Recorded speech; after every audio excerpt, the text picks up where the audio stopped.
चिराग योजना कहीं ना कहीं प्रमोट कर रही है बच्चों को जो सोशली इकोनॉमिकली वीकर सेक्शन है इनको प्राइवेट स्कूलों की तरफ मोड़ने में। आप ये देखिए लगातार सरकारी स्कूल घटते जा रहे हैं, सरकारी स्कूलों में लगातार वैकेंसी घट रही हैं, बढ़ नहीं रही हैं। इन पिछले कुछ सालों में लगातार में सरकारी स्कूलों की संख्या मर्ज किए जा रहे हैं स्कूल। 1950 तक हम और चाइना बिल्कुल बराबर थे। 1970s की स्टार्टिंग तक हमारे इंडिया की ग्रोथ रेट जीडीपी उससे ज्यादा थी। जाति धर्म के झगड़ों को इतना बढ़ा के कि आप शिक्षा को ही भूल गए, देश का विकास होगा कैसे। नमस्कार, आप देख रहे हैं न्यूज़ 24 हरियाणा। मैं हूं आपके साथ स्नेहा तिवारी। गवर्नमेंट स्कूल में पढ़ने पर सरकार को आपको 500 रुपए देना पड़ेगा और अगर आप प्राइवेट स्कूल में जाते हैं तो आपको 1100 रुपए सरकार की तरफ से मासिक शुल्क दिया जाएगा। जी हाँ, ये बात बहुत तेजी से वायरल हो रही है और वायरल करने के पीछे कहीं ना कहीं मैम बबीता त्यागी जी भी इसके पीछे एक बहुत बड़ा श्रेय है, जो आज हमारे साथ मौजूद है, जिनसे हम बातचीत कर समझने की कोशिश करेंगे कि आखिर ये चिराग योजना है क्या और इसका प्रभाव किस तरीके से हमारे सोसाइटी पे पड़ने वाला है। सबसे पहले तो बहुत बहुत शुक्रिया हमें समय देने के लिए। बहुत बहुत धन्यवाद मैम। आपका बयान बहुत तेजी से वायरल हो रहा है और चूंकि ये समाज से जुड़ी बात है, चिराग योजना एक ऐसा योजना हो जाएगा कि अगर बाई चांस ये लागू हो जाता है पूरी तरीके से तो हमारा एक बहुत बड़ा तबका शिक्षा से वंचित रह जाएगा। देखिए, चिराग योजना पर पहली चीज़ जो मैं कहना चाहूँगी, सरकार ने अपना रुख पूरी तरह से स्पष्ट नहीं किया है। जितना हमें पता चला है ये अखबारों के माध्यम से पता चला है, क्योंकि फ्रंट पेज की न्यूज़ थी तो मैं क्लास में वैसे ही बच्चों के साथ डिस्कस कर रही थी। वो एक छोटी सी क्लिप बच्चों ने वो कहीं से उठा के, वो आजकल आप जानते हैं सोशल मीडिया का ज़माना है तो मुँह से कुछ निकला नहीं वो वायरल हो जाता है। तो चिराग योजना पर बहुत ज़्यादा क्लैरिटी अभी सरकार ने नहीं की है और जितना समझ में आता है अखबारों की भाषा ने जो बयां किया वो ये था कि ऐसा करने से सरकार कहीं ना कहीं शिक्षा को प्राइवेट स्कूलों की तरफ मोड़ने के पक्ष में है।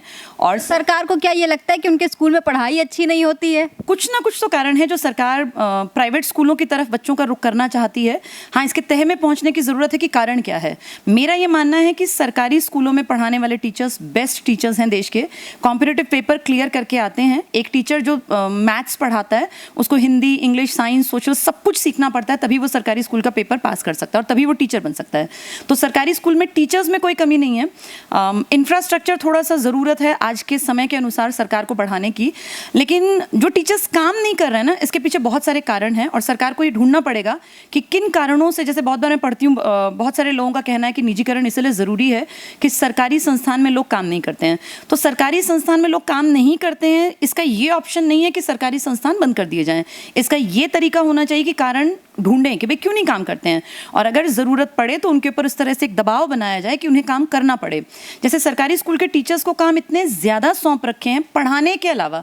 मैं खुद भी गवर्नमेंट स्कूल में 10-11 साल जॉब करके आई हूँ और मैं जानती हूँ कि मैंने 10-11 साल में ज़्यादातर लोगों के मुंह से यही सुना, अपने अधिकारियों के मुंह से भी, कि तुम कागजी काम पूरा रखो और पढ़ाना और ना पढ़ाना तो बच्चे उतना इंटरेस्ट लेते नहीं हैं क्योंकि गरीब घरों के बच्चे आते हैं। पर मेरा पर्सनली ये मानना है कि अगर उन गरीब बच्चों की तरफ भी टीचर्स ध्यान नहीं देंगे तो फिर इस देश का गरीब आदमी जाएगा कहाँ? उसका वैसे ही हर जगह शोषण हो रहा है। एक सवाल ये भी उठता है कि सरकारी स्कूलों की तरफ वही रुख करते हैं जिनकी आर्थिक तंगी होती है, तो 500 रुपए जो मासिक है वो ऐड ऑन किया जा रहा है सरकार द्वारा। देखिए, ये जो बिल्कुल प्रॉपर सरकारी स्कूल हैं इनके लिए शायद नहीं है। ये जो चलेगा ये प्राइवेट संस्थानों की तरफ चलेगा, उनमें सरकार कुछ सहायता देने की बात कर रही है। आरटी ने शिक्षा को फ्री तो कर दिया, लेकिन एक बहुत बड़ी कमी ये है कि आज भी हमारे देश में जो ये एनडीपी, नो डिटेंशन पॉलिसी है, जिसके तहत 8वीं तक के बच्चों को हम फेल नहीं कर सकते हैं सरकारी स्कूल में, इस कारण बहुत सारे बच्चे पढ़ने में इंटरेस्ट नहीं लेते। पढ़ाई का स्तर धीरे धीरे धीरे पिछले 10-15 सालों में लगातार गिरता जा रहा है और इस गिरने के कारण ही लोग कहते हैं कि सरकारी स्कूल में पढ़ाने का फायदा क्या है, टीचर्स सैलरी बहुत मोटी लेते हैं और पढ़ाते नहीं हैं। तो इन सबके ग्रास रूट लेवल पे जाके अगर देखें तो कहीं ना कहीं बच्चों के मन में जो वो भय, वो एक डर था कि यार मैं पढ़ूंगा नहीं तो फेल हो जाऊंगा, ये खत्म हो गया और इसलिए बच्चा पढ़ाई से धीरे धीरे हटता चला गया। तो आपके नज़र में जो नो डिटेंशन पॉलिसी है वो गलत है या सही है? देखिए, नो डिटेंशन पॉलिसी 8वीं क्लास तक करना मेरे हिसाब से ठीक नहीं है। बच्चों के ऊपर पढ़ाई का थोड़ा सा प्रेशर होना ज़रूरी है, बहुत ज़्यादा ना सही। हाँ, वो एक रेस ना हो जाए कि भाई गला काटो वाला काम ना हो, बनाओ, लेकिन एक बच्चे के आप खुद भी याद कीजिए, मैं भी देखूं, हमारे जितने व्यूअर्स हैं वो भी सोचें, जब स्कूल में पढ़ते हैं हम लोग तो एक हल्का सा प्रेशर जिस टीचर का होता है, जिस टीचर का थोड़ा डर होता है, हम उसकी सारी कॉपी याद करके जाते हैं। जिस टीचर ने कभी कॉपी चेक नहीं करनी, कभी सुनना नहीं है, उसका काम भी हम नहीं करते। बच्चे को अपना भला बुरा नहीं पता होता है, ये जिम्मेदारी टीचर्स की और पेरेंट्स की है। और पेरेंट्स भी मैं देखती हूँ कई बार ऐसा करते हैं कि टीचर्स ने मेरे बच्चे से ये क्यों पूछ लिया, ये क्यों डांट दिया। देखिए, टीचर्स हमेशा बच्चे का भला चाहते हैं, चाहे कोई भी टीचर हो, गवर्नमेंट स्कूल है, प्राइवेट स्कूल है, कोई कोचिंग संस्थान है, ट्यूशन है, हर टीचर चाहता है मेरा पढ़ाया हुआ बच्चा कामयाब हो। तो टीचर अपने पार्ट पे बेस्ट देना चाहता है, पर पेरेंट्स को और सरकार को भी ये समझना पड़ेगा कि नो डिटेंशन पॉलिसी बच्चे के विकास में कहीं ना कहीं अवरोधक साबित हो रही है। पिछले 10 साल से आप देख लीजिए उठा के, बच्चों का 10 साल में इसका विरोध भी नहीं हुआ खुलकर। विरोध तो तब होगा ना जब इसके रिजल्ट आएंगे। अब आप देखिए धीरे धीरे करके सरकारी स्कूलों का रिजल्ट कहाँ पहुंच गया है, बच्चे बिल्कुल जीरो पे आ गए हैं, पढ़ाई लिखाई से नाता बिल्कुल तोड़ दिया। इस 2 साल के कोरोना काल ने बच्चों को शिक्षा से बिल्कुल हटा दिया। आज कोई बच्चा पढ़ के राजी नहीं है। पेरेंट्स को ये कह देते हैं कि स्कूल में मन नहीं लग रहा या हमें नहीं पढ़ना क्योंकि हमें मज़ा नहीं आ रहा।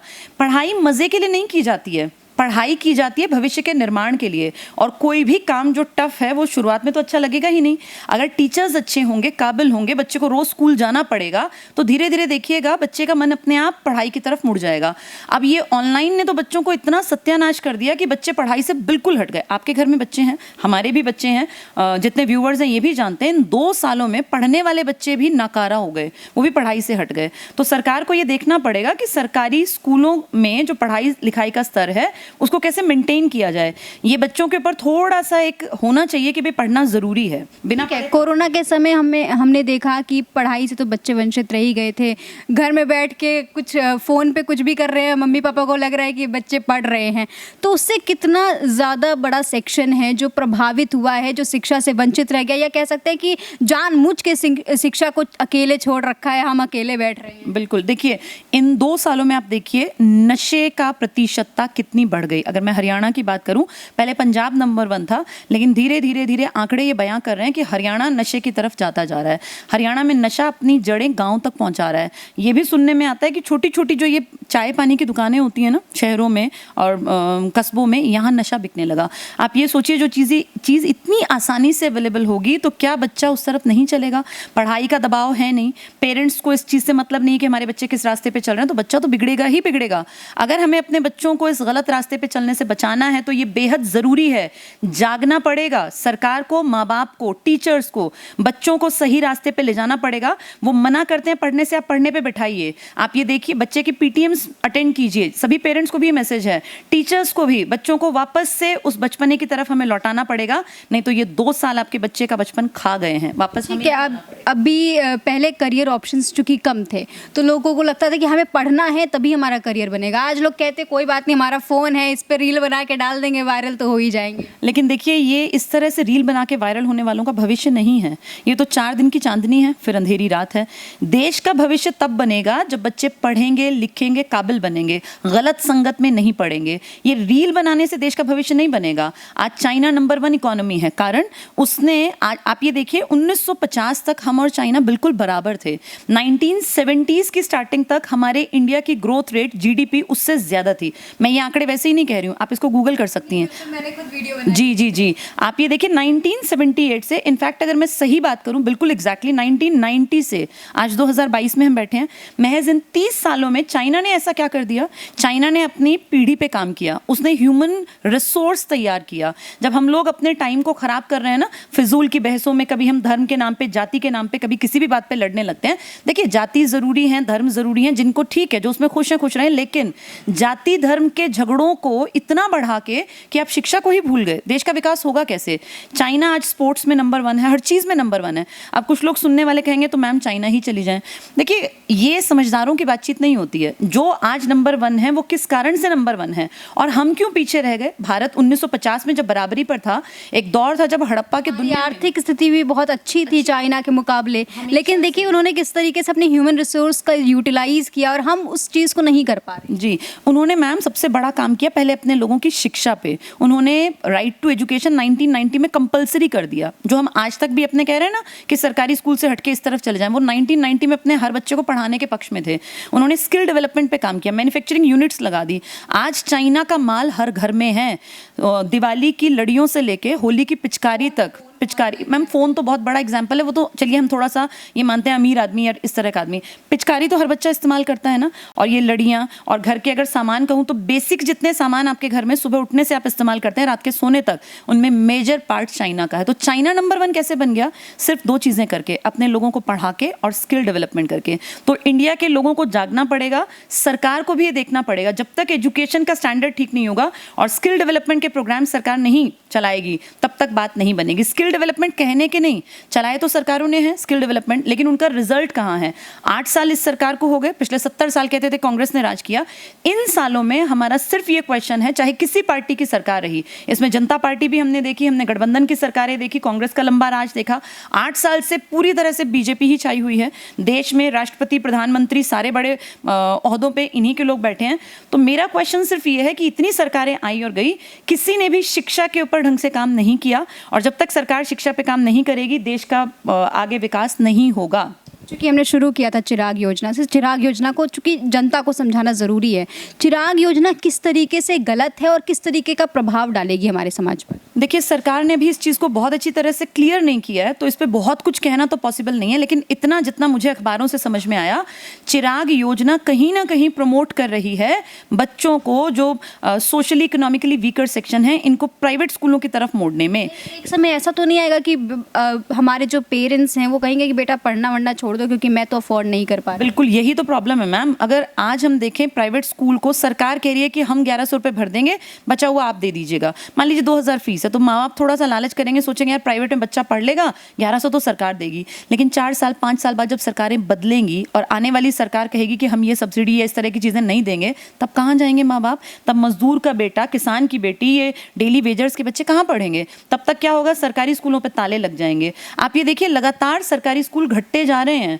सरकारी स्कूलों में लगातार वैकेंसी घट रही हैं, बढ़ नहीं रही हैं। इन पिछले कुछ सालों में लगातार में सरकारी स्कूलों की संख्या मर्ज किए जा रहे हैं स्कूल। तो आने वाले समय में दिक्कत आपको और हमें उतनी नहीं होनी जितनी उस गरीब आदमी को होनी है जो रेहड़ी लगाता है, जो बेचारा डेली वेजर है। आने वाली पीढ़ियां उसकी पढ़ेंगी नहीं तो भारत कैसे आगे बढ़ेगा? बीपीएल परिवारों का क्या होगा? तो मुझे ऐसा लगता है सरकार को ज़रूर से भी ज़रूर इस पर कोई ठोस कदम उठाना चाहिए, और सरकार कोई भी प्रोजेक्ट जब लॉन्च करती है तो उसको बहुत अच्छे तरीके से क्लियर करे, ताकि जनता को पता चले कि हमारे, अब देखिए किसान आंदोलन हुआ, किसान आंदोलन में भी यही दिक्कत थी, क्लैरिटी नहीं थी सरकार की। इस योजना में भी सरकार ने क्लैरिटी नहीं दी है कि सरकार क्या करने जा रही है। अखबारों की भाषा जितनी समझ में आती है उससे लगता है कि शिक्षा का हनन होना ही होना है। ठीक है, हर चीज़ में हमने देखा है प्राइवेट कंपनियां घुसेड़ी जा रही हैं, चाहे वो रेलवे है, चाहे वो भेल है, चाहे वो बैंक्स हैं, चाहे वो एयरपोर्ट्स हैं। अब सरकारी स्कूलों की बारी है। जिस दिन शिक्षा में सारी तरह से प्राइवेटाइजेशन हो गया ना, तो आप ये मानिएगा बीपीएल परिवारों के बच्चे, जो एक आबादी का एक बहुत बड़ा हिस्सा है, वो पढ़ नहीं पाएंगे, क्योंकि इतनी फ़ी देना उनके बस की बात नहीं है। सरकार जो सरकारी अस्पताल चलाती है, इसमें बहुत गरीब आदमी जाता है, इसमें वो नहीं जाता जिसके घर में गाड़ी खड़ी है। सरकारी स्कूलों में वो बच्चा पढ़ता है जिसके पिताजी के पास महीने के हज़ारों रुपए की कमाई नहीं आती। तो इन लोगों से इस तरह की सुविधाएं छीनना बहुत गलत है। और भारत क्योंकि डेमोक्रेटिक देश है, यहाँ जैसे कई लोग कहते हैं कि विदेशी जो देश हैं जो आगे बढ़ गए हैं, यहाँ हर चीज़ प्राइवेटाइज है, तो भारत को क्यों ना करें? कर सकते हैं, लेकिन उससे पहले आप उसके स्तर तक तो पहुंचिए। क्या आपकी जनता उतनी काबिल है कि प्राइवेट सेक्टर में जाके सस्टेन कर पाए? आपके लोगों में उतना कैलिबर है? अगर आपने भारत का इतना विकास कर दिया कि भारत में पढ़ने वाला हर बच्चा इस काबिल है कि प्राइवेट में वो अच्छा कमा खा सके, तो ठीक है, कर दीजिए प्राइवेटाइज। अभी तो हम हंगर इंडेक्स में भी पाकिस्तान, बांग्लादेश से नीचे जा रहे हैं। तो मैं वही तो कह रही हूँ, अभी प्राइवेटाइजेशन करना ठीक नहीं है। प्राइवेटाइजेशन तब कर सकते हैं जब हमारा एक स्टैंडर्ड मेंटेन हो जाए, भारत का हर बच्चा काबिल हो। देखिए, सर्वाइवल ऑफ फिटेस्ट होता है प्राइवेट सेक्टर में, जो फिट है वो सरवाइव करेगा, अदरवाइज गायब हो जाएगा। तो इस इतनी बड़ी इकोनॉमी में जहां बीपीएल परिवारों की तादाद बहुत ज्यादा है, आप ये वाला प्राइवेटाइजेशन का फंडा भारत में अभी नहीं है। भारत इस काबिल, अभी अगर आप भारत पे अब काम करेंगे ना, अगर ग्रास रूट लेवल पे शिक्षा पे काम करें, स्किल्स पे काम करें, तो 20 साल बाद आप कर दीजिएगा प्राइवेटाइज, जब हर आदमी काबिल हो। अभी तो भारत काबिल ही नहीं है, पेट भरने के लाले पड़े हुए हैं। आप कैसे प्राइवेटाइजेशन की बात कर सकते हैं पूरी तरह से? एक और सवाल है, आपके कोचिंग सेंटर के बाहर लिखा हुआ है कि सरकारी नौकरियां ना कल कम थी ना आज कम है, लेकिन हरियाणा अगर मैं बात करूँ क्योंकि हरियाणा में बैठे हुए हैं, हरियाणा में सबसे ज़्यादा बेरोजगारी दर है, ये कैसा है? बेरोजगारी दर तो है, ये मान लिया, लेकिन आप ये देखिए हरियाणा में नौकरियों में भी बहुत बच्चे अब लगे हैं। हाल फिलहाल के अगर सरकारी आंकड़ों के हिसाब से भी देखें तो हजारों नौकरियां सरकार ने दी हैं। हाँ, ये अलग बात है कि क्योंकि आबादी बहुत ज़्यादा है और वो स्किल्ड नहीं है। आबादी ज़्यादा होना भी दिक्कत नहीं है। अब जैसे बहुत लोग कहते हैं कि आबादी आबादी आबादी ही कारण है। एक चीज़ अगर हमारी कमजोरी है, पहले उस चीज़ को माने। ठीक है, भारत में आबादी ज़्यादा है, लेकिन अब क्वेश्चन मार्क ये है कि तो क्या विकास नहीं करें, तो ऐसी कोई पॉलिसी ना लाएं। हर आदमी कह देता है सरकार क्या करे, आबादी ज्यादा है। आबादी ज्यादा है, इसको एक्सेप्ट करे, ये हमारी कमजोरी है, लेकिन इससे ओवरकम कैसे करना है। उस आबादी में ज्यादातर लोगों को स्किल डेवलपमेंट के प्रोग्राम्स के तहत कवर किया जाए। यहाँ अच्छे प्लम्बर्स, अच्छे टीचर्स, अच्छे आर्किटेक्ट, अच्छे डॉक्टर्स, अच्छे कुछ भी तो आप देखिए जो बहुत बेहतरीन लोग हैं ना वो बाहर निकल जाते हैं। जैसे इंडिया में छोटे स्तर पे भी बहुत बड़ी कमी है, और जब तक स्किल्स के ऊपर काम नहीं होगा, एजुकेशन के ऊपर काम नहीं होगा, बढ़ती आबादी एक दिन में कम नहीं होगी। तो हम ये सोचें कि आज कम हो जाएगी, बढ़ती आबादी धीरे धीरे घटेगी, 10-20 साल लगेंगे, पर तब तक भी तो भारत को कहीं ले जाना है। तो इसके लिए भारत में सरकार को शिक्षा पे काम करना पड़ेगा। नौकरियां पहले भी थी, आज भी हैं, लेकिन एक बड़ा प्रतिशत तब भी भारत में सरकारी नौकरी, ऐसा नहीं हो सकता कि हर किसी को मिल जाए, तो पॉसिबल ही नहीं है।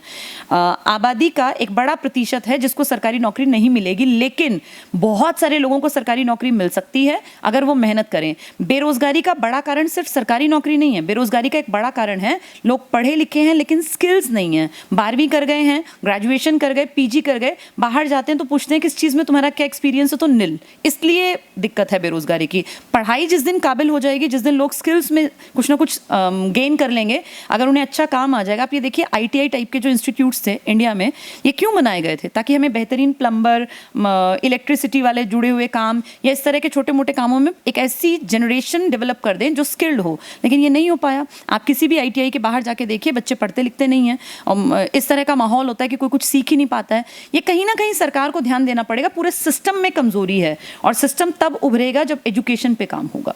जी, बहुत बहुत शुक्रिया हमें समय देने के लिए। तो अभी हमने एक बहुत सार्थक चर्चा की किस तरीके से हमारे समाज को डेवलप किया जा सकता है। साथ ही साथ ये भी चर्चा की कि चिराग योजना हमारे देश पर, हमारे समाज पर किस तरीके से प्रभाव पड़ेगा। आपकी क्या कुछ राय है, हमें कमेंट सेक्शन में ज़रूर बताइएगा। चलती हूँ, नमस्कार।